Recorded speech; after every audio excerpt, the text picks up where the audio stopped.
we get a call.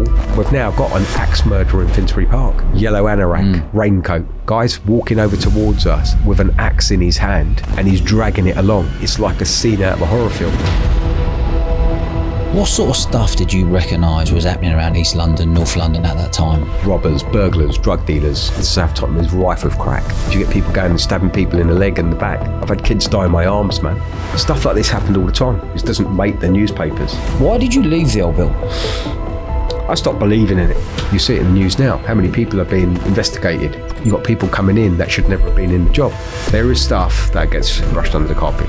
There is. You know, some of the stuff that I've seen, you can only dream of. You've got kids dying in your arm, people dying in your arms. You know, you're trying to keep people alive. That's not just one-off. That's happened so much. I look at the state of the Met now, very different. I personally blame more the government in this because...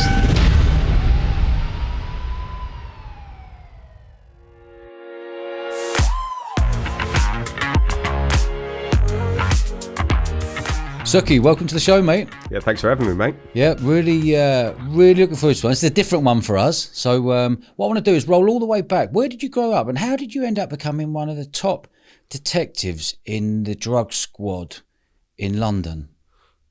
Well, I grew up in Hackney. So Hackney's East London. Having sort of born and bred Dalston, Stoke Newton and what have you. So I went to school there, lived with my parents and what have you. But then I also grew up on the front line in Dalston.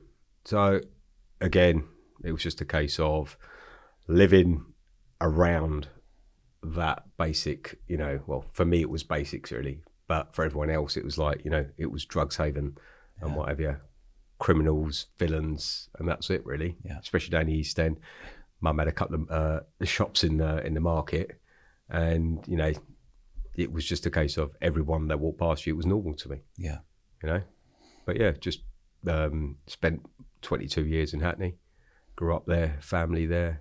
You know, before I joined the police, and then it was probably about a year after when I'm jumping on the bus to go to Tottenham from Hackney on the old 253, and I'm seeing people looking at me and thinking, I nicked you last week, right? And then I had to sort of think about moving out. Yeah. So then that's... So are we talking, you were growing up in the 80s, right?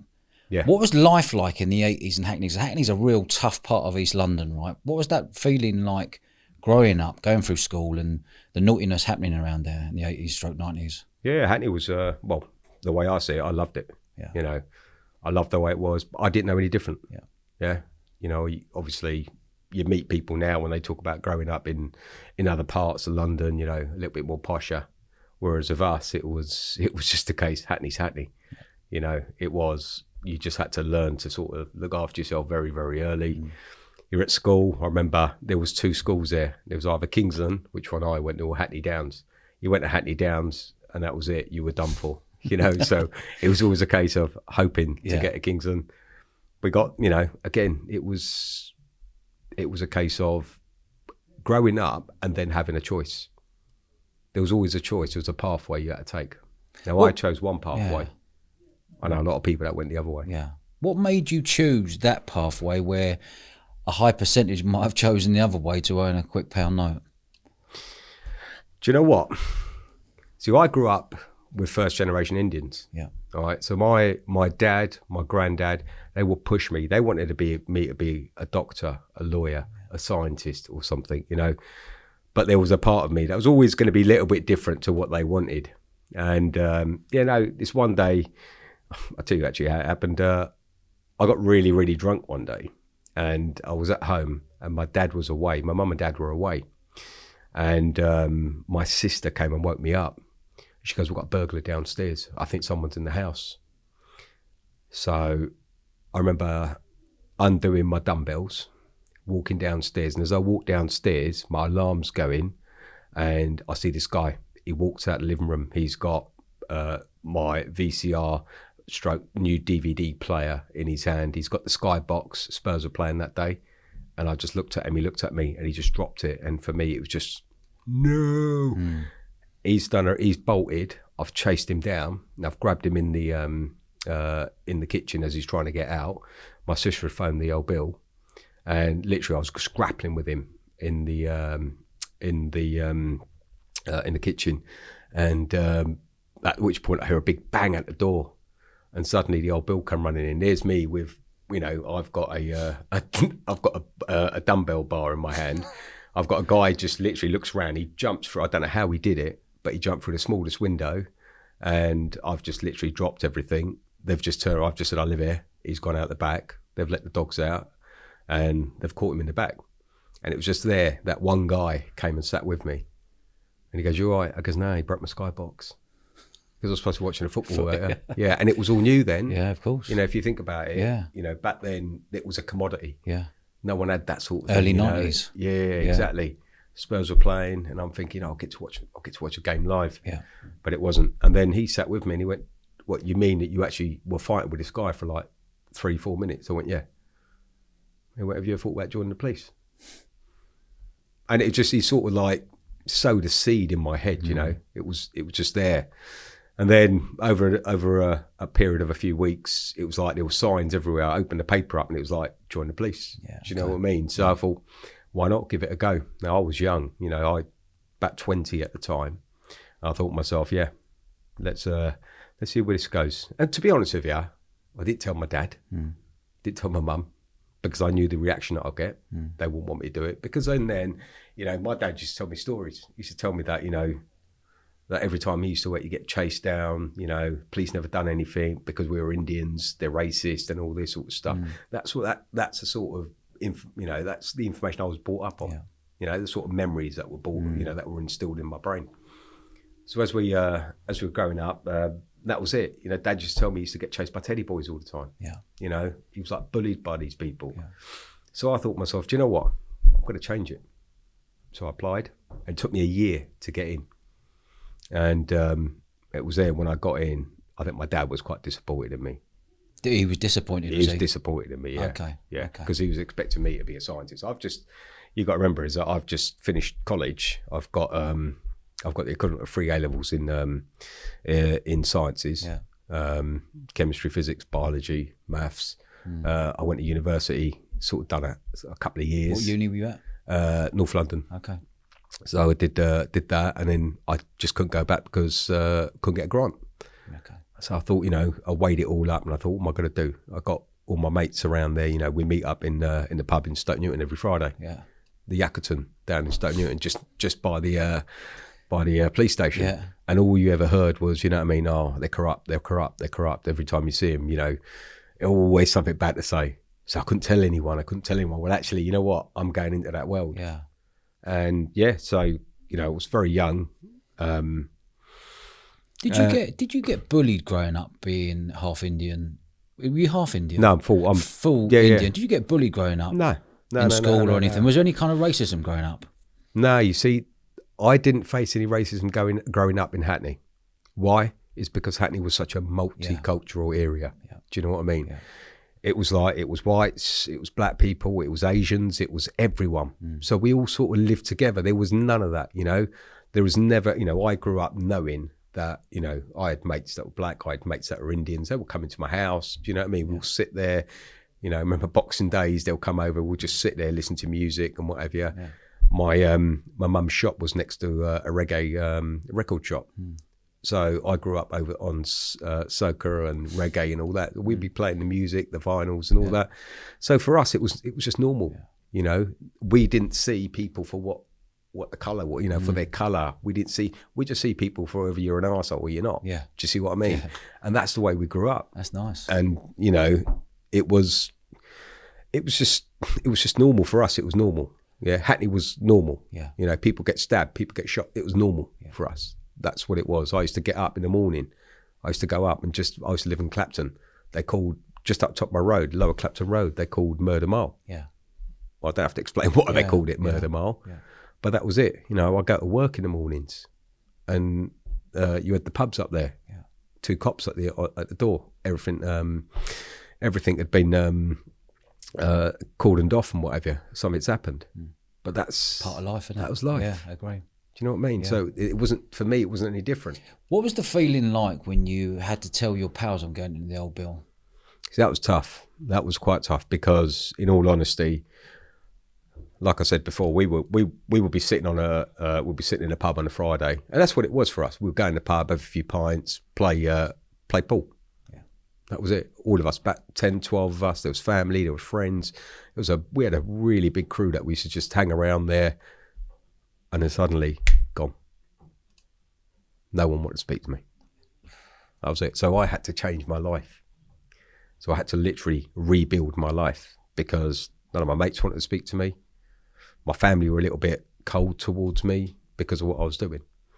And the reason being is obviously being from Stoke Newton, being around Stoke Newton, you had all this, you had all the stories about what happened at the police stations, at the Stoke Newton police station especially. So they would look at everyone being corrupt, and whatever. I didn't see it like that because I didn't see it. See, for me, I need to see something happen. For your own mind. Yeah. To make up my own mind. Yeah. And that's the way I've been my whole life. And it was then, when I joined the police, I literally had to sort of change my whole life. I changed friends. So my Friday nights are gone. So I had to rebuild my whole life, even my social scene. Yeah. I didn't have one.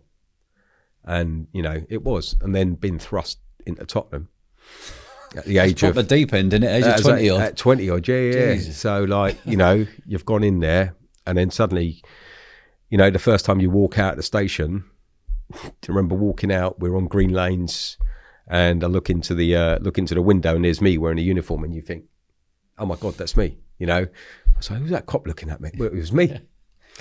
But again, we had at Tottenham, I loved it at Tottenham. Tottenham was brilliant. It was just, again, multicultural. Yeah. Diversity, crime was crazy, violence, it was all. And as a 20-year-old, going to Tottenham, I think the first time I tried to arrest someone, they tried to run me over. I remember trying to stop a car and the guy just drove at me. And I had to jump out of the way and I thought to myself, well, this is what I'm going to live for the next 30 years. Because that's what it was. We signed a contract for 30 years. So this is what it's going to be like. But yeah, no, it was crazy. Can you remember what sort of money you were getting paid? Yeah. When I went to Hendon, I was on like 700 quid a month. And then I came out of Hendon, I was on about 950 a month to £1,000 a month. And roughly what year is this? This is 97. Okay. So 97, that's what the sort of the issue was there. But again, I had to sort of weigh it up. Okay, I had issues with the family, but I was living my best life. Yeah. I was living the dream. I was living on the edge, as they say, when the adrenaline was kicking in every time. And, and it was mental. You never realise what evil is until you look at it in the eye. And that when you're looking at people and what they're doing at 20, 21 years old, that's when you start thinking to yourself, the life that I've lived is effectively being very sheltered, until you start seeing that sort of stuff. What sort of stuff did you recognise was happening around East London, North London at that time? Well, East London was always like, there was three different things, right? You got the drugs, you got the proper villains. You're talking about the proper East End gangsters.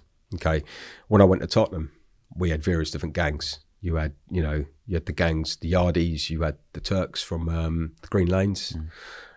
You had burglars, and you know what? There was just so much, and it was different things. There was never really the only wars that we actually came across were petty little things between a couple of dealers, but they seemed to sort of stay within their own sort of areas. Do you see what I mean? And like my first year at Tottenham, I remember I was in uniform and we got down to Green Lanes after there was a massive shootout. There's a drive-by and they'd literally driven down Green Lanes, and they must have there were, I'm not just talking knives, I'm talking guns, I'm talking everything. I think in the end, we had detectives from specialist units come in. They found loads of stuff, they found dungeons down there, they found everything, people were being tortured down there and whatever. But this is the sort of world that I'd literally just entered, but not But in the other side of it, Yeah. do you see what I mean? So I entered the world, and I thought to myself, Jesus, you know, people actually do this to each other. But as you know, as time went on, obviously growing into the role, you know, realizing actually this is what I do for a living. You know, this is my job. You know, that's effectively why I joined. You know, like I said, I go back to when I said I've got a burglar here, but it was to sort of help people. Yeah. Do you know what I mean? That's what I wanted to do. I wanted to help people, and at the same time, you know, it put hair on my chest. Yeah. Is the best way to describe it. It genuinely put hair on my chest. How does it work then? Are you just booting around in a car, waiting for something to happen, waiting for a reaction, waiting for a call to come in and reacting straight away? Well, when I first started, the people that I worked with were quite proactive. So they knew all the dealers. They knew. Do you know what I mean? Yeah. So they would introduce me to the proactive side of things rather than being reactive and just sitting there waiting for a call to come in. We'll be driving around. You know, you'll spot people. You know who people were, and straight away it will be right. Stop this person, or we know where this we know, you know, what this person's up to and what have you. You know, whether it was robbers, burglars, drug dealers, you know, what have you. But yeah, again, it was just everything. Dodgy. It was everything. You know, we had what we had at Tottenham, but for us it was normal. Yeah. You know, first 2 years at Tottenham was crazy. I remember turning up on a night duty. We get a call. We're around the corner to saying there's been a gunshot on Jansen's Road in Tottenham. So I turn up. I'm first there, and I'm looking around, and right there, right by my car, is a guy lying there with a hole in his head. So I'm like, oh shit. You know, what do we do there? I'm like 21 years old. So the guy with me at the time, my mate, he just turned around and went, he looks at it and he's got a pulse. I didn't know then that, you know, even though the brain's gone, they still have a pulse. Yeah. And then everyone's out looking at us and everything like that. So I remember thinking, oh God, I got to try and help this guy, you know, and I wanted to try and keep the guy alive, even though he had a big gaping hole in his head. So just literally, my mate was doing the compressions. I had actually found this mouth shield and I was blowing into the guy. And it got to the point that every time I was blowing, it was coming out of his head. Jesus. And yeah, it was just horrendous, you know. And this is me, this is what, 6 months on the street? I was literally basically on the street for about 6 months. And then this happened. But yeah, again, it was just, that was, stuff like this happened all the time. You don't hear it in the newspapers. It doesn't make the newspapers. You know, I remember coming back and I was at Hendon that week because once you join, you do 6 months training. And then every 3 or 4 months, you go back and do an extra week there, you know, just to top up on that learning and what have you, because you've got 2 year probation period. I get a call from my sergeant. Says, you better come back. Why? Well, you better come back. That murder you dealt with, yeah, you better come back. So I went back there thinking, right, okay. Got there and they said, well, one of the murder squads, they found a wallet. In the wallet, it said that it had the guy's details in it, and he had a card in there, gay men with AIDS. So you've been blowing into this guy. He's got blood everywhere. You need to shoot off to the hospital. So there's 3 of us there, or 4 of us there, ended up at the hospital down at Northwick Park. So we're getting blood tests done. Now you don't know. Yeah. What if? Do you know what I mean? But that was it. And again, you know, looking back on it, that was just a start. Yeah. Do you know what I mean? That was just a start. Welcome. But, yeah, exactly. Yeah. You know, it was, you know, we worked on criminals. You know, we're not talking about these days. These days, you're talking about kids. Yeah. We're talking about adults. Yeah. Yeah. We're talking about, you know, a hierarchy in that sort of world. Yeah, these are the elders, as they say. Yeah, these are the boys that might have been around when the Broadwater Farm riots kicked off. They were still banging around. Yeah. Do you know what I mean? These are the ones that are running things around Tottenham. So we were dealing with them. Had to be very careful because, look, do you know what? They didn't care. Yeah. I mean, it's very easy for them to take one of us out. Yeah. So again, I think that for my family, that was very difficult. You know, because they knew they've lived in Hackney for years. Yeah. They've seen what's happened and what have you. And then obviously I remember my dad saying, well, they killed that cop in Tottenham, Keith Blakelock. Yeah. I said, yeah, but if we look at it, how many cops have died, you know, and we've got to sort of weigh it up. But yeah, he was, my dad got quite worried. And yeah, he was, I would say for me, it wasn't worrying. I loved going out there. I loved sticking my uniform on. I loved getting out on the street. I loved getting amongst people. Yeah. It was never a time, and I've said this time because people have asked me the question, in that sort of time, was anyone ever racist to you? I could turn around now and say, not once in my life as a cop has anyone ever said anything, who I work with, anything that was derogatory or racist at all. Who you work with? Who I work with. What about some of the public? Oh, all the time. Okay. All the time. Give me an example of some of the public. Obviously, you're working around some tough areas, right? Yeah. Really, really tough and rough back then. You must have been a target. They must have clocked you every time you're coming into the estate or the wagon turns up. There must have been that fear factor on you every time you're going into that. Well, being me, the way I looked, I was a little bit different to all the other guys because, you know, predominantly in that sort of time, it was predominantly white male, wasn't it? You know, you're 6 foot white male sort of cop, and then you got this 5'9", 5'10" Asian guy with a goatee. Yeah. So yeah, it was. I did stick out like a sore thumb sometimes, but it wasn't with the people I work with. Yeah, they treated me like one of their own. Yeah, I was. You know, that was my family. These are the people that were going to protect me. Yeah. But when I went out there, you know, I've had it all. Packy, go back to where you're from. I was like, I only lived down the road in Hackney. Yeah. You know, and that's what it was. Yeah. Okay. But people don't see that. What people see is the colour of your skin. Yeah. And yeah, I used to get a lot of that. But the thing is any time somebody said that, I would be with a colleague who's a white guy, arrest them for racially aggravated offences. So you can arrest someone straight away for that? Yeah, it's racially aggravated offence. Okay. Yeah, public order offence. Yeah, I never did it. Yeah. Yeah, look, you know, people are uneducated, aren't they? Yeah. So that was the case. And yeah, the first few years I was, I think it was about 2 years that I was in uniform.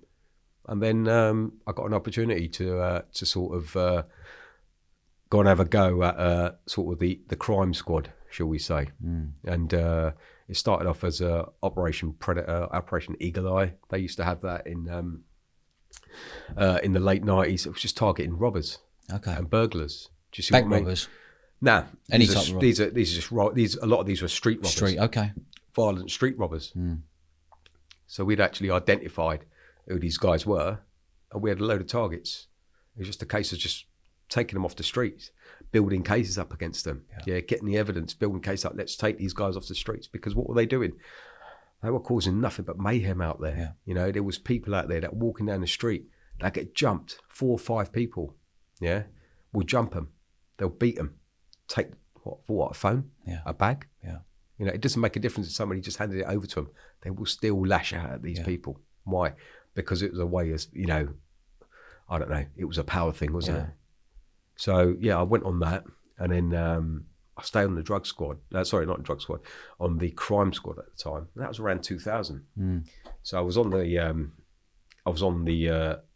old crime squad, and, you know, again, when I talk about evil, you know, what people don't get what we see. All people get is that 2-minute or 10-second clip they see on Twitter. Yeah, they don't see what happens and how that's actually, you know, come about. So yeah, we had so much of that where suddenly phones are starting to come out. Yeah, and people are starting to, you know, do recordings and everything else. And it was just getting crazy. You had to be very careful in what you can say and what you can do. Not that we were doing anything wrong. But at the same time, now people are starting to record stuff. And did it become harder and harder to be a copper on the street and become a detective with everything going on, like you say, with social media, people filming, twisting the story? Yeah, it's always, to be honest with you, it's always been hard. Yeah, because of the perception. You can't change that perception. But that perception must have got changed in some era, some decade, because my old man always talks about when he grew up, the cop would give you a whack round the chops and you'd carry on and you'd have respect. When did that respect start to get lost? When I was young, Yeah. I wouldn't dare say anything back to a copper. Same. Yeah? Yeah. When I was I remember walking home from school, I dropped a crunchy packet. Guy, I just had a tap on my thing, turn around, pick it up. Yeah, all right, sir. Yeah. That changed. That changed as you got into the 90s, late 90s. Okay. Things start changing. People start mouthing off a little bit more, you know, and it became very difficult. But yeah, no, it's just, and I think it was that sort of time where you had like those youngsters. That's where, you know, you started to get more and more stabbings. You had people they were trying to make their way up a ladder in a gang. Yeah. What does that mean? Initiation. So you get loads of stabbings. You get people going and stabbing people in the leg and the backside. Yeah. I've had kids die in my arms, man. Do you know what I mean? Why? Because somebody wanted to, you know, take the next step up. Yeah. Yeah. Soldiers, as they call themselves. Yeah. And this is it. You sit there, you walk back to the police station, you're covered in blood. You know, this one time mum was, I remember this was like happened yesterday. We were around the Wood Green area. We just amalgamated. So we went from being Tottenham to being Haringey. Yeah. So we've just, and I was with a couple of my mates, and we were on the same team, on the crime squad. And we get a call. Well, we get a call on the radio, not we personally, but a call comes out on the radio saying that there's been a stabbing. So I said, well, we're around the corner. And being an ex-uniform cop, I sort of knew it like a back of my hand. I knew all the little rat runs, and do you see what I mean? And as we're going over there, I remember saying to Toby, who's my driver, so don't go that way, go this way. He'll come out this way.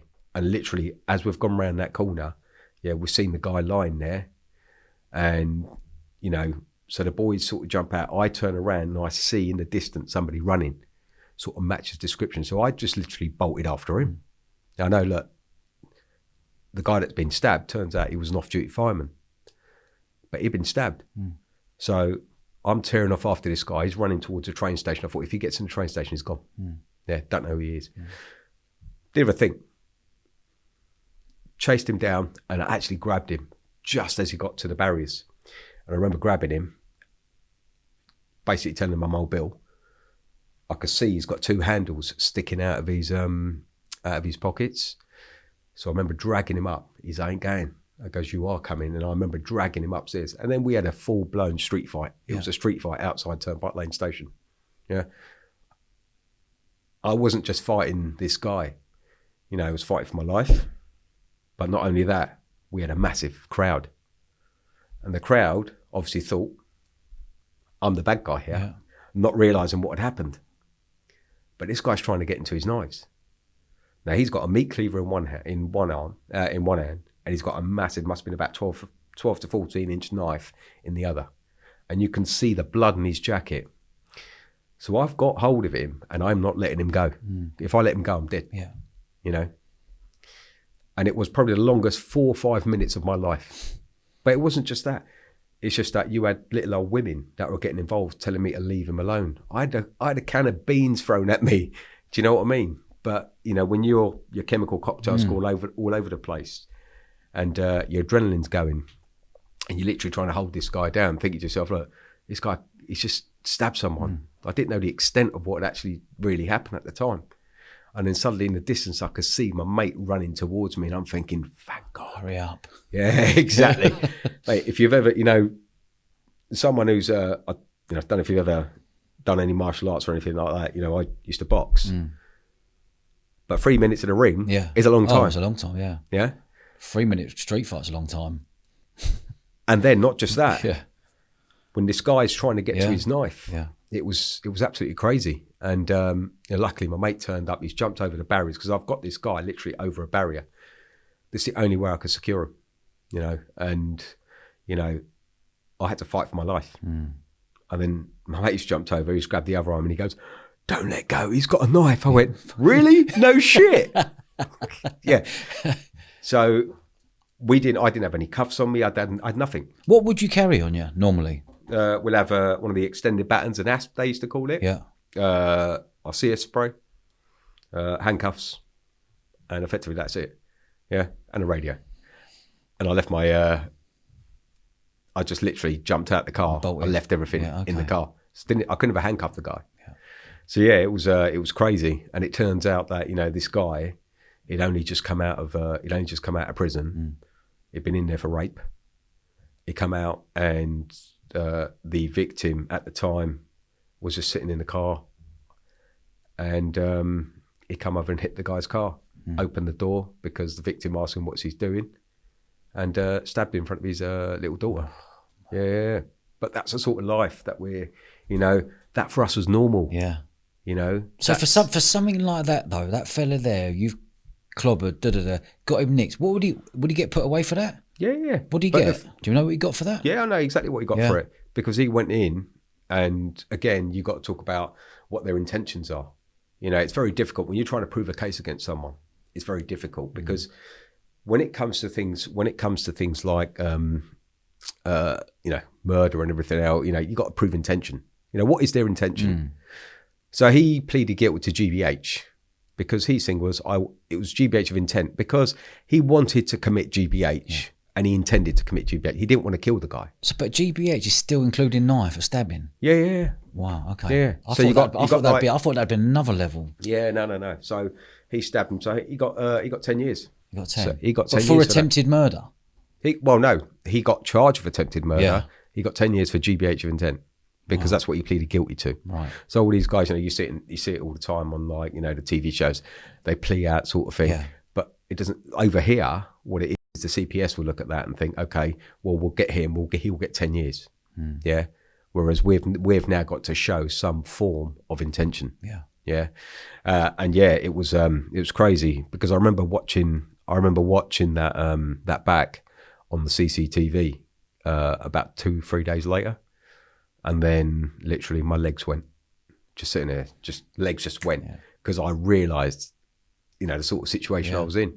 Yeah, legs just went, and I remember then we went to, and it was actually that where we got a commendation from the assistant commissioner for that, and went up to Scotland Yard and took my dad with me, took mum with me. Nice. And and it was the first time my dad looked at. My dad's in tears. Yeah. My dad's in tears. He's listening to the superintendent reading out what actually happened. My dad's in tears. My mum's looking at him thinking, "Come on, hold yourself together." Yeah. And he turned around. It was one time he turned around and said to me, "Yeah, you did good stuff." Yeah. How'd that make you feel? Yeah, it was the first time I actually felt he's acknowledged what I do, or he's proud of what you do. Exactly. Yeah. Okay. So yeah, that was big for me. And what was that then? You just mentioned a word then. I just didn't get it. What was the word you said you got? That was like an award. Yeah, it was a commendation. A commendation. Yeah. Okay. So, what does that mean?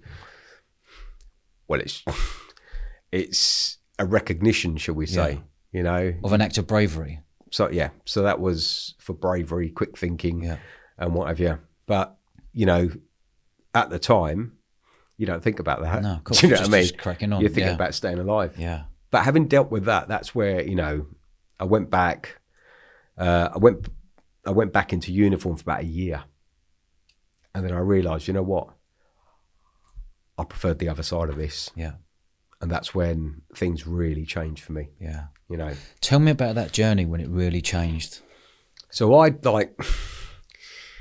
went onto a vice unit, and it was in Tottenham itself. Tottenham's got Seven Sisters Road. It's a designated red light area. It's a red light district because of the amount of prostitution on there. So if there are, let's say 2 or 3 convictions within that area for prostitution, it would then be designated a red light district. Yeah, okay. Do you see what I mean? Yeah. So the local authority were having loads of complaints coming in. But what people don't realise is people look at it as prostitution. All right, so you might have your Toms or your prostitutes, as they are, all out there. But that's not the issue. Yeah. The issue is, why are they there? And then you've got South Tottenham. South Tottenham is rife with estates. South Tottenham is rife with crack. Yeah, heroin, crack. What people don't get, or weren't sort of getting, was that prostitution is synonymous with the drug trade. Yeah, this is what fuels it. These girls out there, every one of them was addicted, either a heroin addict, crack. Okay, everyone has a story. Yeah. You know, we had one that that had been out on the street for like 20 years, and you know, it just surprised you some of the stories that you know you hear. But it was very different for us because the sort of people we were. Now, you know, you hear it all the time. You got uniformed cops that turn up and they'll arrest them straight away. With us, it was different. It was about building relationships with these girls. Why? Because these are the girls that are going to take us to the bigger stuff. Yeah. You know, we want to know who your dealers are. Yeah. Who your pimp is. Who you look after these people. Yeah. Yeah. And then they will come over to you and they will give you that information. And it turned out that we were doing quite well. You know, these girls are feeding us information. You know, this is before everything changed. We started getting like dedicated source units coming in because there's like certain changes in law.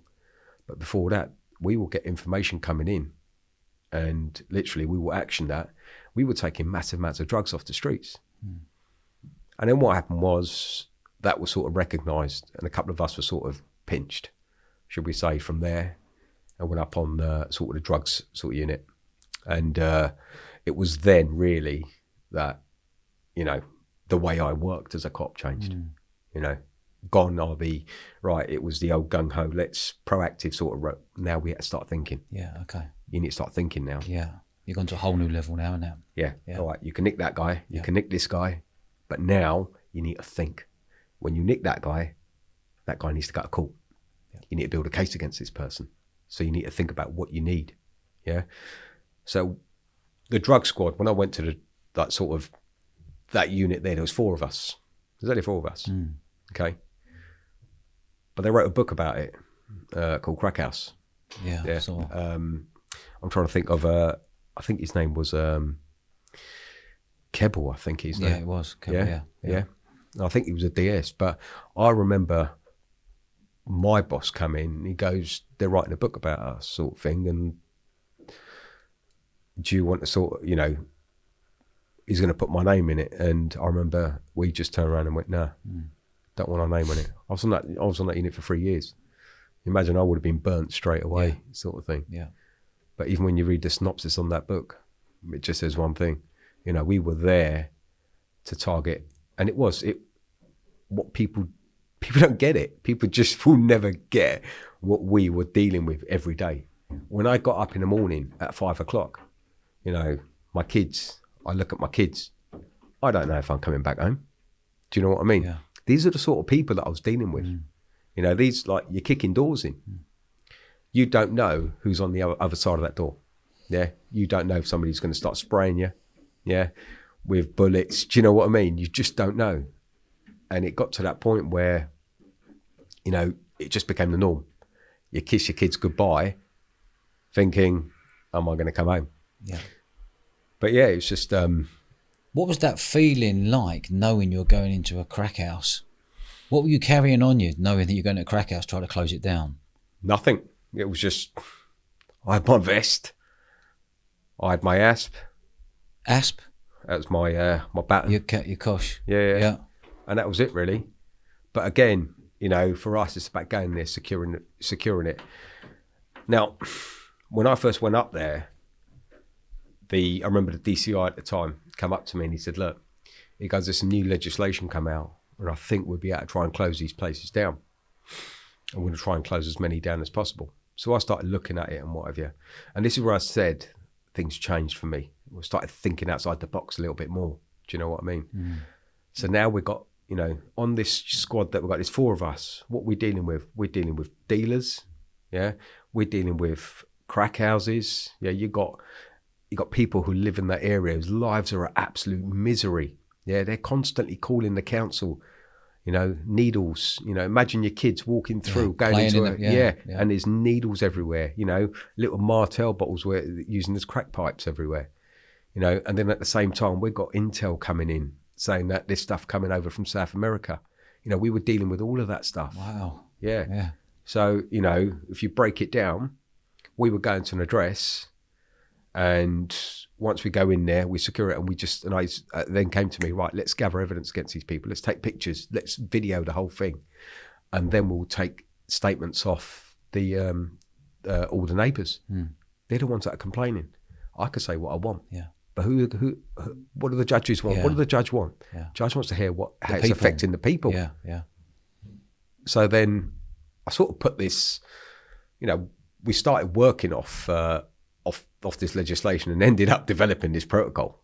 Do you know what I mean? We ended up sort of training other police units across the thing. And in all, at the end of it, I think I closed in the region of about 88 crack houses. Just in North London? Just in Tottenham. Just in Tottenham? Well, in Haringey. Haringey. Yeah. So I closed all them down. I remember going in and I lost one case. One case I lost. But I went back and got it because he carried on. So I was able to get the evidence against them, go back in. But then I learnt from that. I learnt how the defence work, how the lawyers work. Yeah. Try to think like them, do you know? Yeah. So it was just a case of trying to get that down to a T. The judge called me into his chambers, just said, "What you're doing for these people is amazing." Yeah. Because quality of life was rubbish. Yeah. We literally reduced crime in a space of about 16 months by about 35%. Bloody hell. Yeah, that's huge. That's amazing. Yeah. Yeah. Fair play. But not only that, again, I said you're improving everyone else's lives around there. But it's not just them. Yeah. It's not just them. We're talking about these guys that are there. These guys that ain't dealers. Look, everyone's got issues. Yeah. Yeah. These crack users, they're human beings as well. So what we did was we developed a program for them, and we were just very open and honest with them. Look, we're going to close your address down. If you go and get clean, use this program here, NHS. We were in with the NHS and everything. We will send them out to get clean. You come back and demonstrate that you're clean, you get your house back. You can't have any more incentive than that. Yeah. Yeah. That was our incentive. And that's hard. When you look at someone who needs to go cold turkey on crack, that's not an easy feat. Absolutely not. But that wasn't it. We're talking about crack was rife. Crack was rife around Tottenham. Yeah. Everybody you stopped had a crack pipe in their pocket. What's the difference between cocaine and crack? Crack's big, right? Cocaine, you get cocaine, comes in powdered format. Yeah. Yeah. Crack's cooked up. Yeah. It comes into like a rock format. Right. Yeah. And to be honest with you, everything that comes over, we was looking at this, just looking at where it was coming from. There were no heroin, right? Heroin was coming over from the west. Yeah. Sorry, it's from the east. Yeah. Afghan and stuff. Afghanistan. Yeah. We had Afghanistan. It was going through Afghanistan, Pakistan, over to Turkey, over on the over the ground. It wasn't coming over on the planes. It was coming in lorries. Yeah. Yeah. They can get it too through Europe. They can get heroin over, and then the Americans went in, started burning all the poppy fields in Afghanistan. Yeah. Yeah. That killed it. The Taliban were suddenly now thinking, okay, we're losing a lot here because the Americans are come in now and have killed their poppy fields. Yeah. So we found crack was coming into it more and more. So we had a lot more stuff coming in from South America. We'll give you one example. We get a call saying there's a load of stuff coming in from it was Colombia. Yeah. And it was coming in to Coventry Airport. So we spoke to the airport. They had actually identified the package itself, and it was cream. So you opened up the cream. So you got the cream. It looks like cream, and then you clip open the top, and underneath it was cakes of pure cocaine. Yeah. Now think about pure cocaine. Okay, if you are out on the street and you buy a wrap or two, how much cocaine do you think is in that? 20% less. You're looking at 5 to 6%. Right, okay. 20% is going to kill you. Yeah. Yeah. Okay. But there was there's 5 or 6% cocaine. So it's been chopped. The rest of it's chopped up so Yeah. many times. Yeah. This is why it's such big business. Yeah. So we had, between 35 and 40 grand. You had dealers paying between 35, 40 grand. They bring it over. Yeah. They cut it up 4 or 5 times. They then sell it. That's now 4 times the money that they're making on that. Yeah. Or cut it 8 times. Or with, you got binding agents like benzocaine. Yeah. Yeah. So they mix it with that. You've now got 8 kilos And suddenly, by the time it hits the street, there is about 5 or 6%. Yeah. Because anything over that is going to, you OD, you die. Yeah. But, that's the sort of stuff that we had going on. But did you find at the age you were at, because we're talking, this must be late 90s, early 2000s. Yeah, I was like mid-20s. Yeah, okay. But, cocaine is rife in this country right now and around the world, right? But back then, it must have been a whole new wave of cocaine coming through right then. Do you remember when it really kicked off coming into this country? See, I'll only speak because, look, when I was in Hackney, there was still a load of cocaine out, but cocaine was for rich people. That's right. Rock stars and DJs and footballers, whatever it was. Yeah. It wasn't for your average your normal show. bod. Yeah. You don't see, your man living on an estate doing a line. Yeah. It just, it didn't happen. It weren't happening. Yeah. It was all crack. Yeah. Oh, it was all crack. It's all crack. Yeah, this is crack. This is not people going off buying a load of white and going into the toilets in like Ministry of Sand or something and just literally rolling up a £10 note. This is different. This is them now putting it onto onto a bit of wire mesh and smoking it. Literally burning it and smoking it. Yeah. And that's what it is.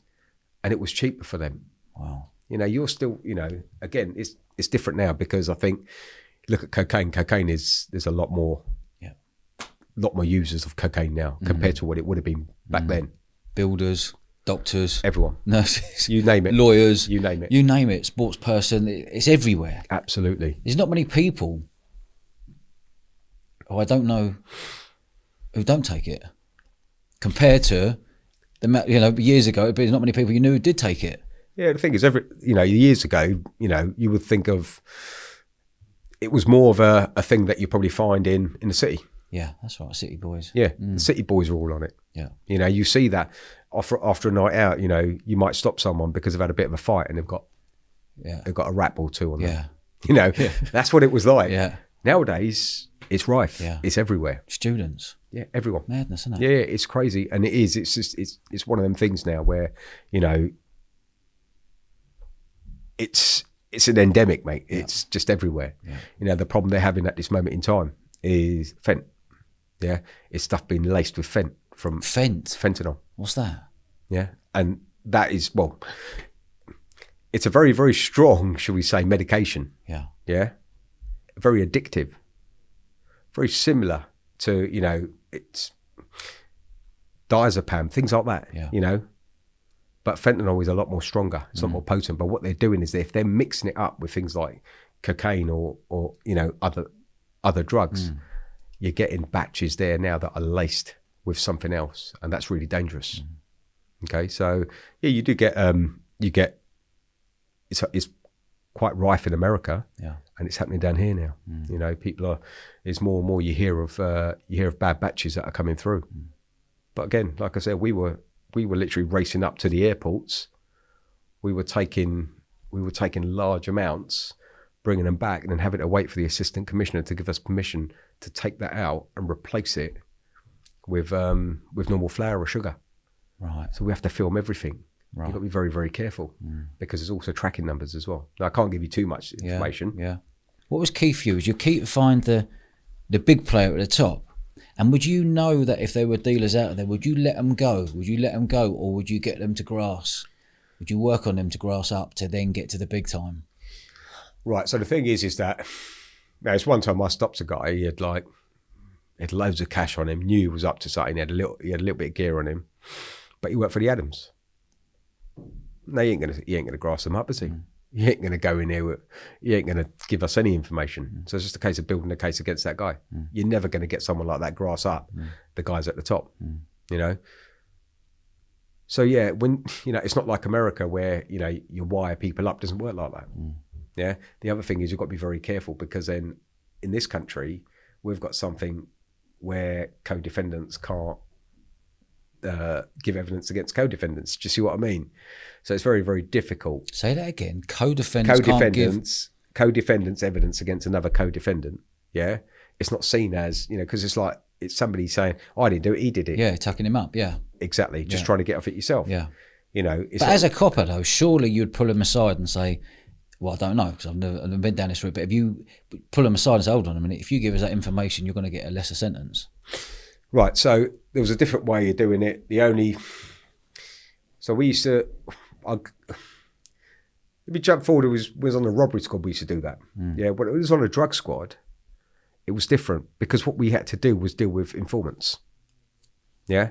So informants were regulated now.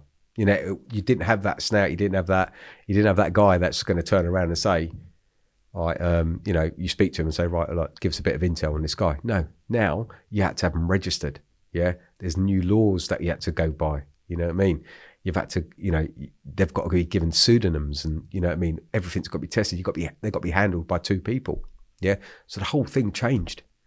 Yeah. While you were there, did you notice all that change? Okay. So all of this started changing. So you couldn't go to someone and say, give us the heads up on that. That's it. So every time, if I knew that there was someone there, we had to then take him over or give his name or her name, especially with the girls on the vice teams. We had to give their names to our source guys. Yeah. And they would then have to sort of work with them. And go through a process. And they will go through the process and we won't have any more dealings with that person. Okay. Do you see what I mean? So, yeah, it was like that. And, you know, we'll get info coming in. And we had a really good relationship with our guys in the intel unit. And they'll be feeding it through to us. It's all through informants, you know, because they get a decent bit of money out of that. What, the informant? Yeah. From the old bill? Yeah. Is that right? Absolutely. Wow. Didn't know So that. if so, you know, they'll give information. If it led to a conviction, they'll get a decent amount. Some people live off that. What sort of wage would they be getting roughly? It depends on what you got. You're talking tens of thousands? Yeah, you can be. Yeah, okay. Yeah, you can be. Oh God. Depending on how much we get out of it. If you're taking out somebody who's literally pillaging the streets of Tottenham or Haringey with, you know, let's say hundreds of thousands of pounds worth of drugs, then that guy is going to get a small slice of that. Yeah. Because it's down to him that we've got him. But the beauty of it all was that this guy was an informant. Yeah. We couldn't give his name out to anyone. Why? Because if you give his name out to someone, he'll be slick with the fishes, as I say, wouldn't he? Yeah. Yeah. And that was it. So they'll get payment for it as well. But again, you know, just working on that, it was more about, you know, for us, yeah, all right, we want to take these guys off the street. I didn't join the police to go and nick someone with a bag of weed. Yeah. That's not me. Yeah. You want to actually go and target people that really hurt people. Yeah. You know, your rapists, you know, the kids that hurt children, guys that hurt children. You know, you're also looking at these guys here, Class A drugs, massive. You know, for us, that's the sort of stuff people are ODing on. Yeah. You know, we would come across that. We would come across that quite a lot. You always get bad batches. You always get a bad batch. You get a dealer that sells a bad batch, and you might get a couple of ODs. Yeah. Yeah. And that will come back to us because now the pressure's on us to find out where it's come from. Okay. Yeah. So that's where we would actually speak to, try and get, you know, information in that way. But yeah, I did that for like, you know, literally about 3 years. I was there, and then did you enjoy that part? Loved it. Did you? Loved it. Okay. You know, my boy was born. It was like happened yesterday. But my son, we hit an address in South Tottenham. That morning. My ex-wife at the time said to me, that she wasn't feeling great and whatever, and she's having a few pains. I said to her, you know what, we were at the hospital last week, it's probably Braxton Hicks. So there's me going to work. So at 6 o'clock, 3, 2, 1, bang, bang at the front. I was at the back. So I remember jumping over, knowing there was people going to be coming around the back. Yeah. You know, and there was loads of gear at the place. So they've come running out the back door. I've jumped on them, and it was literally handcuffing them as quickly as possible to a pole in the middle of the garden. Yeah. And I looked over to my boss, and he turned around. He goes, "Do you need another hand?" I said, "Handcuffs." He goes, "I goes to him, you coming over?" He goes, "I've got a new jacket on." He goes, "I've got a new jacket on." I was, "You for real?" He goes, "You got this. It's cool." Yeah. And then my phone rings, and it was my ex-wife, and she's phoned me. I said, I think I'm in labour. I goes, no, it's probably Braxton Hicks. And I've got these guys here shaking my hand going, "Oh, congratulations, officer." And I was like, "Settle down, I'm on the phone," you know what I mean? And he's like, maybe you should just let us go. You ain't going anywhere, mate. Well, anyway, so we've taken them off. They've all been arrested. We've got some gear, and get back to the police station. And my boss says, look, go. Your missus having a baby. I goes, it's probably nothing. So literally went out into the backyard, just about to walk out, and then one of the other sergeants said, "Oh, great job today. Come and buy you a cup of tea." I said, "All right, fine. I'll have a cup of tea with him." Again, in my head, she's still got 2 weeks to go. Yeah. So I went and had a cup of tea, and then I drove home. When I get home, her waters are broken. So I had to rush her to the hospital. And within about 15 minutes, my little one was born. And those sort of things, they sort of stick. Yeah. But then you still remember what you were doing that day. Yeah. But do you not think that your job was overtaking your mind? Yeah. It still does. Yeah. Okay. I've been out of that role for 7 years. Yeah. I still wake up in the middle of the night. Some of the stuff that, you see. So when you're banging the mix, right, in Tottenham, nicking people, taking down crack houses, getting dealers, you're not laying at night, laying in your bed, looking up at the ceiling going, fuck me, I could be next. To be honest, no. Never thought like that. Okay. Yeah. But there was one time where I'm being at court. Now, I'd just gone onto the robbery squad. So I just decided, because I'd just done my sergeant's exams for promotion. So I passed them, and I thought to myself, right, I can go back and be a uniform sergeant, or I can go down the detective route. And there's more opportunities as a detective than it would be as a uniform sergeant. Okay. So what am I going to do? As a uniform sergeant, I can go on, sit on a bus with 7 or 8 other blokes, on a rowdy bus, or I can go and get a gun, go and stay in the airports, or become an armed response officer. As a detective, world's my oyster. So I had to think about it, and then I decided to do the detectives exams. So I did the detectives exams, went on to the robbery squad, and again, loved it. But it was then that I went to court, and I met a guy at court who I'd known. Obviously, people sort of get to know you when you've been in one place for so long, and you're always out there. People get to know your face. People get to know who you are. They get to know your name. I walked across the road one day, and one guy turned around and said to me, "Mr. Madahar, how you doing?" I was, "You all right, mate?" I'm not going to name any names, but he goes, "All right." He goes, "Yeah." He goes, "I took your advice because I went to uni." That's fantastic. He now produces music for a rapper. Yeah.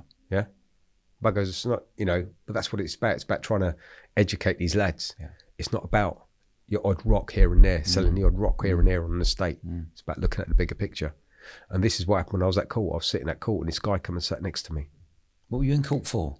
No, I was obviously there. One of my cases. One of the cases. One of my cases was there. It was a robbery case, and this lad, he come over, and we always used to have a little bit of banter, because I've known him since he was like 11, 12 years old. He was always a little wrong 'un. Do you know what I mean? He's just one of them kids who just knew popping up all the time. Yeah. And he's obviously, we know what he's been up to. Okay, so with us, people tell us we know stuff, and this guy comes and sits next to me, and he goes to me, "You know what?" He goes, "You know what, officer?" I goes, "What's up, mate?" And he goes, "You better watch your back." I goes, "Why?"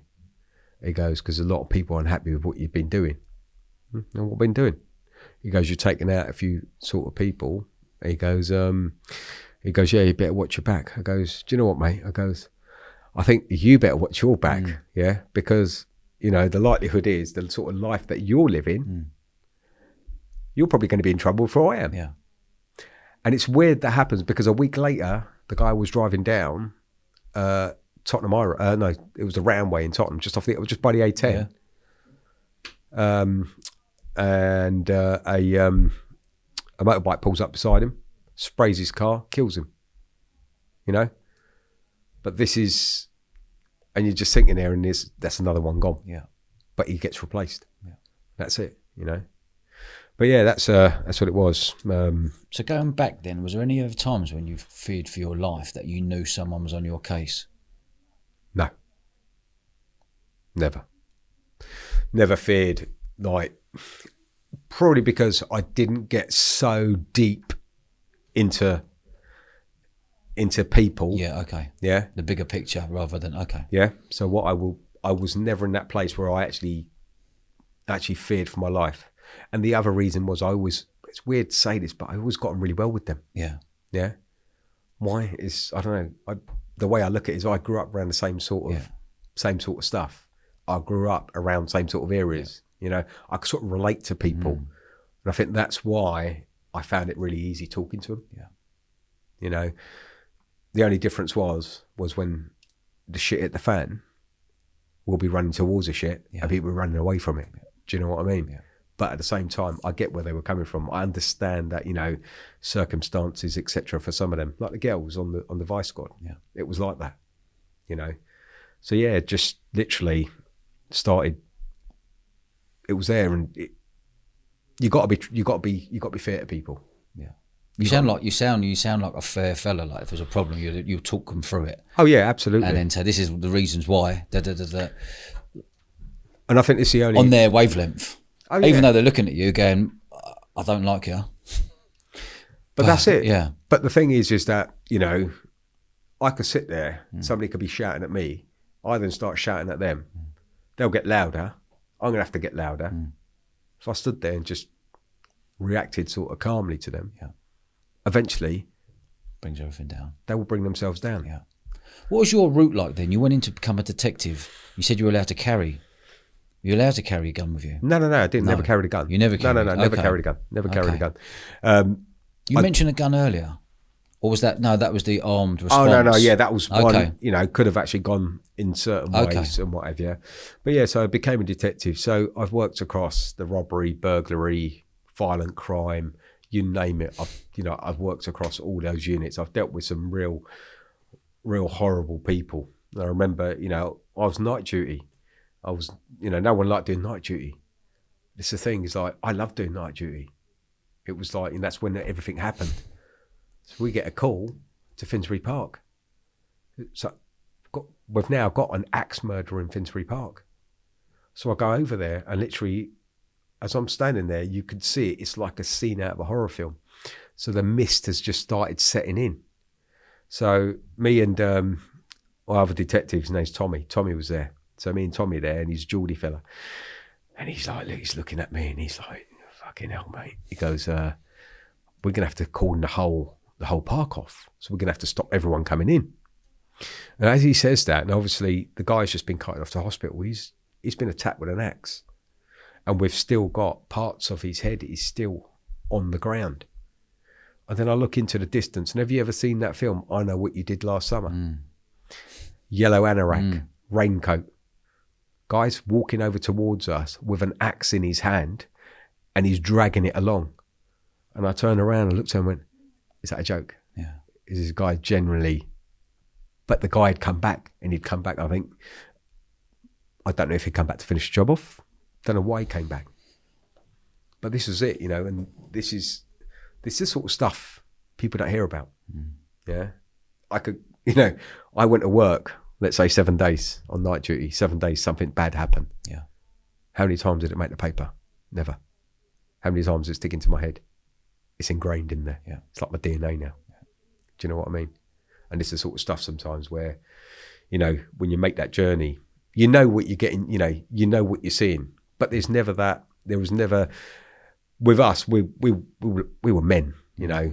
It was never going to be a case of, I need to go and see someone or anything like that. Yeah. It was just a case of... And was that the era then? Because now we're talking about mental health, you've got to go and see someone, PTSD. Have you dealt with anything like that since you left the old bill? Yeah, so, you know, for me, it's...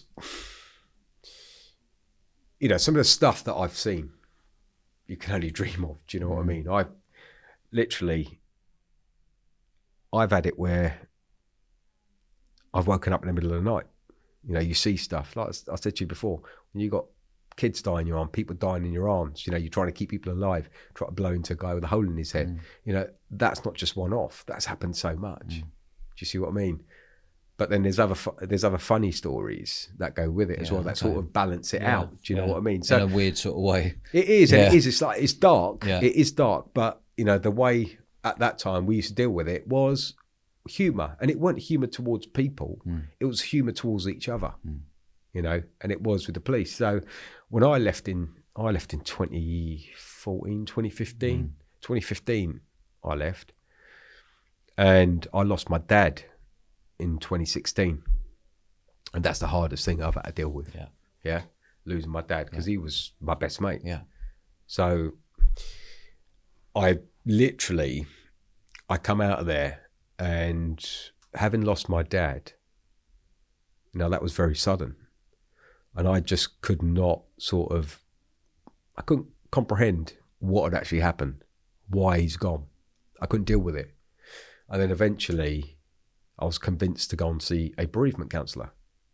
So having spoken to the bereavement counsellor, she turned around and, I remember her talking to me, and it was I had a brick wall. There was a massive wall up. And then she started chipping away. And then I remember the tears started flowing and what have you, And then she just turned around and said to me, she goes, throughout your life, you've had a switch. It's like a kill switch in your head. Yeah. Every time you've walked into something, you've turned it off. You've turned that emotional attachment to anyone there. You've turned it off. And that's why you've been able to do that. And you've probably done that with your dad. Yeah. And then she turned it back on. Yeah. And Jesus Christ, it's all for now. It is. It's horrendous. I read, people won't admit it, but I've read on Facebook. I'm part of a few groups. When I saw on Facebook a few weeks ago, somebody goes, does anyone else have this sort of issue? And there was loads of people that turned around and said, yeah, well, actually I do. Yeah. And I do, and I was like, I do it. But we try and deal with that and try and get on with it. What people don't realise is that when you're in, let's say, the armed forces, you come back, they call it PTSD. Yeah. Different levels, isn't there? Yeah. We don't see the sort of stuff like, some of these guys that are around the front line there see, I've had a number of them on the podcast. It's harrowing. Yeah. So, you get that. But there's no decompression. So like for you, there's no decompression. No. Decompression, you're in war one day, killing people. And I've had them on here, SAS and SBS people. Yeah. Next day, they're flown straight back in. They're walking around Sainsbury's buying baked beans and bacon. Yeah, absolutely. With no decompression. They've got to play mind games. Yeah. And again... Were you around in that... Or in 95, you're seeing it on Sky at the moment, about the Essex murders. As a detective, and one of the best detectives, and you're very well respected across the country, I know that. As a detective, would you... You've been reading something, have you? No. As a detective, what would you have done in that situation with the Essex murders? And do you feel that those two people committed the crime? See, that is well before my time. It was, something that 95. I didn't deal with anything like that. But again, you look at... As an investigator, right, because that's what I do, I look at stuff. And as a detective sergeant, when I was promoted, I had to review cases. And I'll be looking at those cases and try and figure out where there may be anomalies, where you need to, where you might actually, anything that you might have that might undermine your case, But having looked at that case, and watched the documentaries, over the years and what have you, I think, I haven't seen I think there's something on Sky at the moment, isn't there? I haven't seen it. It's a 3-part series at the moment. Yeah, I haven't seen that. Yeah. But from my understanding is they prosecuted off one particular witness. I find it very difficult in this day and age to sort of think that the CPS will run with one person's word against the others, if you know what I mean. Yeah. Especially someone that's actually involved at the sort of level. I believe the guy was he was either, I think he might have actually been a driver of some sort. Yeah. So I find it difficult because if I had reviewed that, I probably would have looked for other evidence against them. But I can't comment on that because I haven't had eyeball on what the investigation was, or I don't know what's actually happened. So I can't really say, because obviously they would have had other evidence against these guys. So they might have had, phone stuff and whatever, because still, mobile phones, mobile phones, Yeah, there was, yeah. So it's difficult for me to actually turn around and say, this has happened, that's happened, because I don't know the case. I don't know what's actually happened. So it'd be wrong for me to comment. However, again, it's something that, if they felt they had the evidence, things changed after that. Because what happened, was that 95? Was it 95? 95, yeah. Right. So were they not convicted around 97, 98? Is that right? Yeah. Well, the law changes in the way things were actually disclosed then. So now I do that now, is that I pass on my knowledge. That's my job now. I pass on my knowledge to investigators. I train investigators now, and that's the way I do it. And the biggest thing here is having a look at stuff like things like disclosure.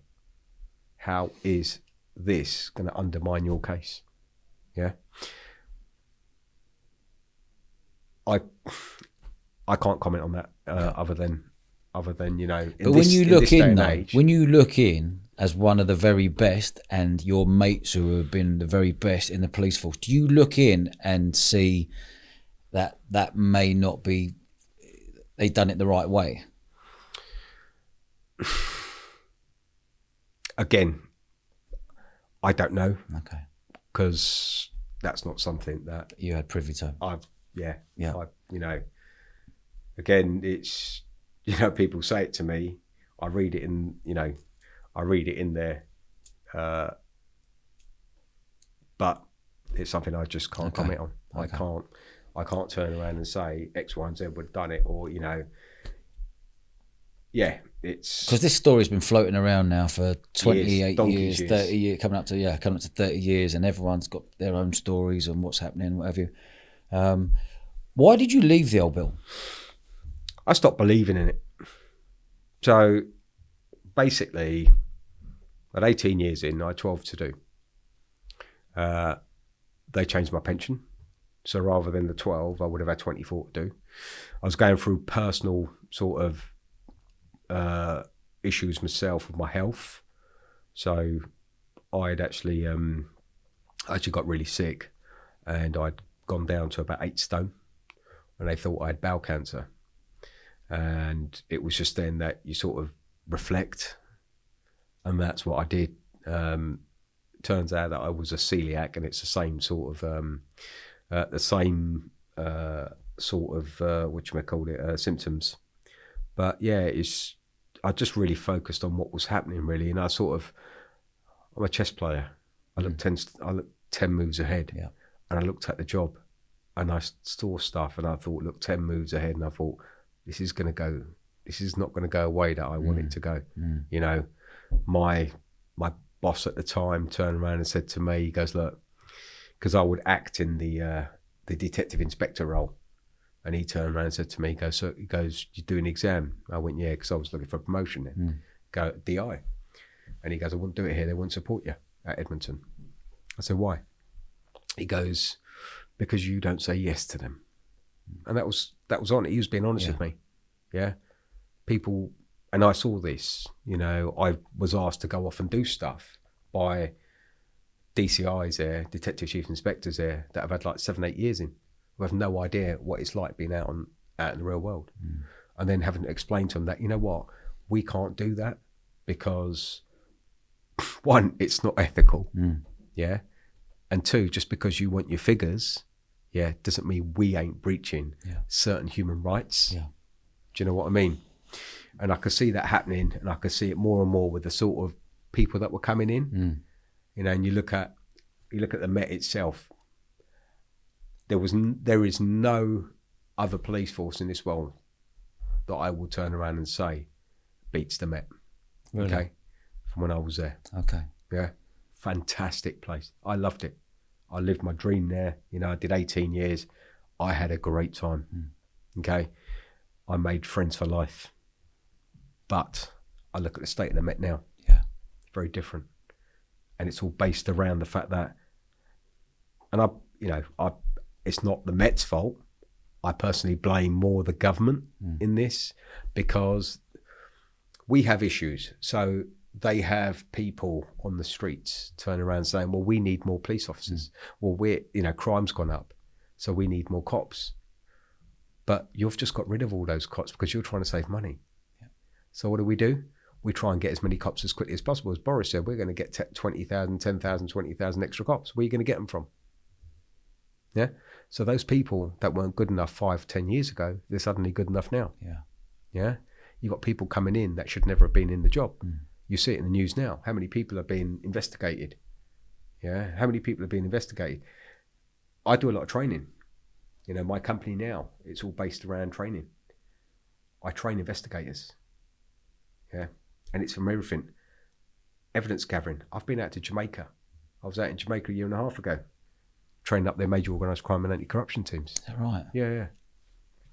But again, I get out there and it's all about training them the right way. Yeah. Teaching them how to do it properly. If you don't teach them how to do it properly, these days it seems to be that they get given a book, read that, and then go out and police the streets. Yeah. And it was never like that when I joined. Have you ever come across bent coppers in your time? Bent coppers? I would say that I've come across people that have done wrong things. And when you say bent coppers, I suspect you're talking about people on the take. Yeah. No. Okay. Not on the take. But I've come across people that have done stupid things and end up getting arrested for it. Example? Stealing uniform, stupidity stuff, armed robbery.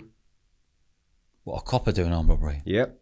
Is that right? Yep. Tell me about that. Well, what year is this, roughly? This is probably around 2005, 2006, I think it was. And I think the guy just had a really bad cocaine issue. So he ended up going into a bookies without a mask on, got captured on CCTV. And then obviously what happens is they put that image around all the police stations. And obviously he worked at my police station. So yeah, you would think, you talk about... That's ballsy, isn't it? Yeah. So there was that. Yeah. So what did he get for that? Did he get more? Would he have got more than the normal bod? Probably, yeah. But because they obviously look at sending a message out, don't they? Yeah. And the fact that, look, you're supposed to be upholding the law, mate. Yeah. And that's effectively what the issue was there. But yeah, when it comes to, when you're talking about corruption and that sort of level, no, I'm being genuinely honest here. Okay. I've not come across that. You read about it. Yeah. But listen, it's just like every organisation. You can go and work at, one of the big five or the big four. Yeah.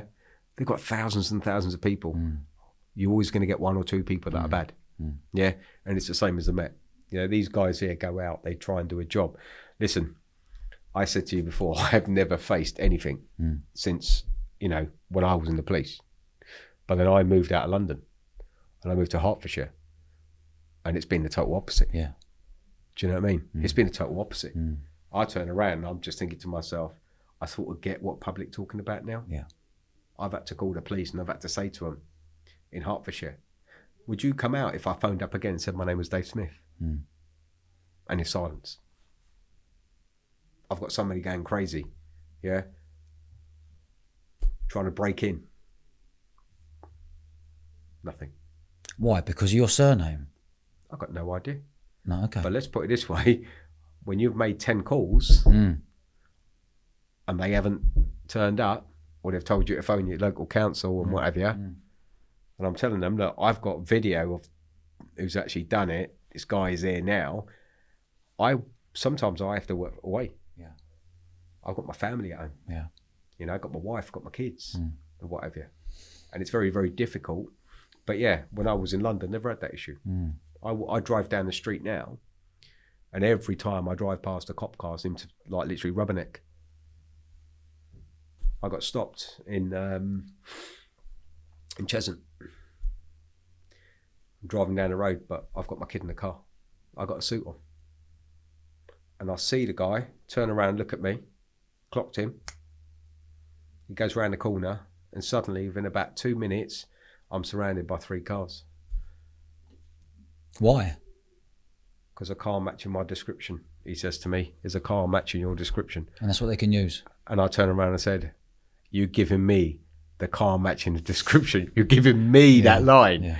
You know what I mean? Where, you know, it is just the most ridiculous line that you can use. Yeah. So then you turn around and you say, okay, fine. Well, how about that car there and that car there and that car there? Do you see what I mean? But then they get, you know, you just got to play the game with them. Yeah. You know, one thing that really, really make my blood boil is the grooming gangs, how they seem to get away with everything. Is that because the old bill aren't putting the evidence through, or they don't want the headache? What's going on there? And when you say the grooming gangs, you're talking about the young girls, the exploitation aspect. That's right. Right. Yeah. So when I left the police, and I, you know, obviously I fell into the training aspect, what I did was I also spent 2 years as the manager for an investigations manager, shall I say, for a child service provider, a private childcare provider, shall I say. And a lot of my investigations were based around kids that had been trafficked or, you know, and what have you. Now, the issue here is either, and I spoke to a couple of cops, is education. Some of them don't know how to deal with stuff. Yeah. Especially when you're talking about the counties. Yeah. Because it's not rife. When you go into London, you go into Birmingham, you go Manchester, that sort of stuff is quite rife. It's also whether it comes up. Now, you know, it's evident now because you get to see it. You know, everybody that goes out, especially for government organisations, they're looking out for exploitation. They're looking out for, you know, not just the exploitation aspect of it, but the grooming. They're looking for what's it called? God, Jesus. It's just gone completely blank now. I'm just trying to think of what it was.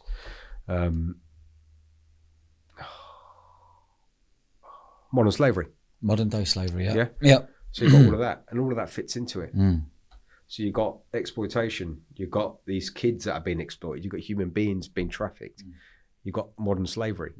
All of this is quite rife now. Yeah. Okay. And you've got units all over the country. You've got government departments that ain't cops that are now getting trained to pick up on that sort of stuff. But why the old bill takes so long to nick these people? Because of evidence. They need evidence to nick people. But it seems to be that one area in this country which is really poorly done. So if you, let's say, I can go over and nick anyone just because you told me that this person is involved in this. But for me to prosecute that person, I'm going to need the evidence to do so. Okay. Yeah. If I haven't got the evidence, it's very difficult for me to then go in and take that person. You know, what am I going to do? If I haven't got evidence against them, there's ways that I can actually get that, isn't there? If I then go straight in, I've spooked them. Yeah, okay. Yeah. Are they going to go ground? Yeah. Are they going to stop their activities? Am I going to lose everything? Yeah. Anything they might have on their computers, on their phones, wiped, gone. Yeah. Do you see what I mean? So you've just got to be very careful. Okay. So like you said an hour ago, you've got to be using that. You use your head. Working it out, getting all the evidence, and then going in for the kill, going in to grab them. Absolutely. You've got to be very smart about, you've got to be very, very smart about this. And when I say you've got to be very smart about this, you can't just look at the quick win. You got to look at the bigger picture. Okay. You got to think outside time. You got to think outside the box, and that does take time. Because what will happen is if there is a case of, let's say, somebody being involved in the exploitation of kids. Yeah. Well, we need to put as much evidence against this person. To that person, and also to the CPS. So the prosecutors need to look at it, and they need to. What they will do is they will look at a case to see if there's a realistic prospect of a conviction. Yeah, is there a high probability here that we're going to convict this person? Because in a criminal case, you know, the burden of proof is beyond reasonable doubt. Yeah, we've got to be 99.9% sure because you're taking this person's liberties. But there is old Bill out there who have gone against the system, fought against the system, and then been booted out of the police. And they're now the whistleblowers giving evidence of everything that wasn't done in the police while they were there. And people do, and again, a lot of organisations do have that. You know, I've seen it with the sort of work that I do now. Do you know Maggie Oliver? No. No, okay. There's a few people, and John Wedger. Are they from round? No, they're from up north and whatever, but they were pushed out by the police because they were whistleblowing and said, this is not right. Those grooming gangs need to be nicked now because of this, and this. And they're now saying, they've come out and they're open and said, stuff was thrown under the carpet the whole time. And that doesn't surprise me. Yeah, okay. That doesn't surprise me one bit. Yeah. Because you've got to remember is a lot of these people, you've got to think of the reputation of that organisation. If you haven't acted when something's come up, it's too late. You're now going to remember, especially when it's the old bill. Yeah. You're going to get dragged through the media mud. Yeah. That's what's going to happen. There's going to be a media circus out there, and then there'll be some sort of review. There'll be a review on what's happened, etc. All of this is all your dirty washing is going to come out, and that's how it works. But yeah, listen. When you've got people that are coming out saying this has happened, that's happened with proof, you can't really argue against it. Yeah. I have, like I said, that sort of work I do now. Yeah, I investigate allegations. A lot of it is in the workplace, harassment, sexual assaults, etc. They come to me and say, well, somebody's whistleblowing because they've made an allegation against this particular person, and their boss has literally swept it under the carpet. Yeah, I've had it where I've heard of rapes being brushed under the carpet of kids. Yeah. Why? It's because it's damaging to that organisation, and they will try and find a way to sort of bury it. Yeah. So what you're saying is it's not just the old bill; it's many organisations. From your experience in your new work, I've worked in the private sector. I've worked in the public sector. Okay. Now I found the last 7 years, especially, is that to save the reputation of that organisation and for the sake of a bit of money. There is stuff that gets, that literally does get, and I'm not talking about the police here. Yeah. There is stuff here that gets brushed under the carpet. There is, and I can understand exactly what you're saying. But when it comes to whistleblowing, people can't get sacked because they've whistleblown, because that whistleblowing legislation protects them. But they get pressure put on them so much that they get squeezed. They have to leave. But then there's laws out there for unfair dismissal. Yeah. So it's stuff that they have to. But they normally get whacked on the pension and go, whack on the pension, shut up, there's your pension for the next 30 years, 20 years or whatever it may be. Yeah. But the thing is, but that's down to the person, isn't it? Like we had this not long ago in relation in America where you had the defamation case against Fox News. Yeah. And they were saying, we ain't taking the money. Well, we're making a point. A day later, they've taken the money. Yeah. Money talks. Yeah. That's what happens. It doesn't matter what line of work you're in. Money talks. And this is why it was very difficult. When you do the sort of jobs that we do. Yeah, you do the sort of jobs that we do, especially when I was in the police. You'll be looked at. Why? Because they want to know if you are that fallible person. Are you going to be the person that cracks? Yeah. Is this dealer going to pay you 50 grand to look the other way? Have you got problems like that? And they'll look at that. Do you see what I mean? They'll do all that sort of, are those checks done now? I don't know. Do you know anyone who's taken a bung in the old bill? No. And that's honest. Okay. I've never actually come across anyone that's done that. So at the moment then, you've been out for 7 years. What is your work today, Sukie? So at this moment in time, a lot of my work is based around passing on my own knowledge, really. Yeah. So I train investigators. A lot of them work for government departments. I do various different courses for private sector as well. A lot of problems in the private sector when it comes to HR. And you've got a lot of allegations that are being made against colleagues, by colleagues, not being dealt with properly.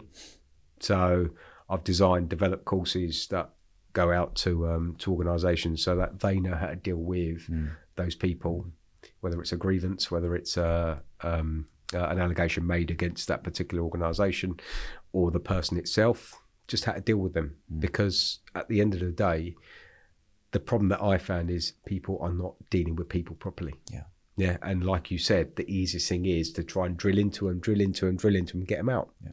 But they need to think like I think. Well, what happens 10 steps down the line when they're at a tribunal and you're paying out hundreds of thousands of pounds, dealing with something that should be dealt with them. Yeah. So sort of do a lot of training for private sector organisations when it comes to things like interviewing people,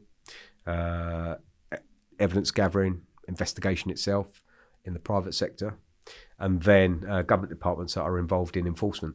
Yeah. So you've got government departments that are involved in enforcement, criminal offences, and then I train them in various different subjects, includes things like evidence gathering, interviewing, as per the College of Policing, disclosure, very important, most important sort of thing in the criminal justice system. If you don't complete disclosure properly, you lose your cases. Yeah. But yeah, various different things, and my whole the business itself is based around that, and I've just literally become accredited as an organisation. We are now able to train trainers. Brilliant. So people can come in, they can get qualification off me, and that makes gives them an opportunity to go off and train in any. This sounds right up your street, doesn't it? What's that? Training trainers how to do all of this after 20 years of doing what you're doing. Yeah, absolutely. What's the name? What's the name of the company so people can go and find it if they're listening? It's Swift. It's Swift Investigation Management or Swift Edification. Edification aspect of it is my training. It's my learning side of things, and any investigation side of any investigation processes are on Swift. It's swift-im.com, actually. It's the easiest way to say it, rather than investigation management. But yeah, that's where we're at. And we're just there to help out anyone Brilliant. That needs help, really. Sukie, I've really, really enjoyed this episode. I'm grateful for you having me. Yeah, no, amazing. I'm actually blown away what you've had to go through and what you've been right in the mix for those 20 years. And I really do appreciate your honesty, because I could tell in your eyes these are proper, honest conversations. Yeah, no, it's, just to walk my way through it again has been, it just brings it back, It's been I had a great time. I've had a great time, and long may it continue, mate. Yeah, you're a gentleman. Thank you very much. I really appreciate you coming down here. Cheers. Thank you very much. Good man.